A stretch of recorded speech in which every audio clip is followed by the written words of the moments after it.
अस्सलामुअलैकुम दोस्तों, क्रिकेट की ताज़ा तरीन अपडेट हासिल करने के लिए मेरे चैनल को सब्सक्राइब कर लें। पाकिस्तान और न्यूजीलैंड टी20 सीरीज की ट्रॉफी की रोनमाई कर दी गई। पाकिस्तान और न्यूजीलैंड के दरमियान 5 टी20 मैचेस की सीरीज ट्रॉफी की रोनमाई कर दी गई है। टी20 सीरीज की ट्रॉफी की रोनमाई में पाकिस्तानी कप्तान शाहीन अफरीदी और कीवी कप्तान केन विलियमसन शरीक हुए।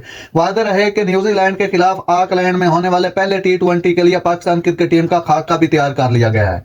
जराये के मुताबिक पहले टी20 में शाहीन अफरीदी की क़यादत में पाकिस्तानी टीम 4 फास्ट बॉलर्स के साथ मैदान में उतरेगी। कप्तान शाहीन अफरीदी के अलावा हारिस रऊफ और जमान खान के साथ चौथे बॉलर आमिर जमाल होंगे। जराये का बताना है कि पहले टी20 में league break googly bowler Usama Mir Mohammad Nawaz को तरजीह दी जाएगी, जबकि विकेट कीपर मोहम्मद रिजवान के साथ इनिंग्स की शुरुआत साइम अयूब करेंगे।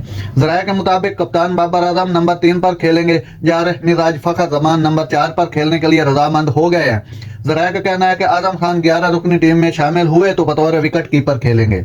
याद रहे, पाकिस्तान और न्यूजीलैंड के दरमियान 5 मैचों पर मुश्तमिल टी20 सीरीज का पहला मैच जुमा 12 जनवरी को ऑकलैंड में होगा। शाहीन अफरीदी पहली बार कौमी टीम की क़यादत करेंगे।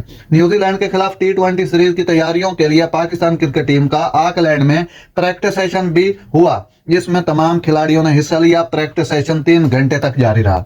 नाज़रीन, ऐसी बार वक्त खबरें सुनने के लिए मेरे चैनल को सब्सक्राइब कर लें। अल्लाह हाफिज।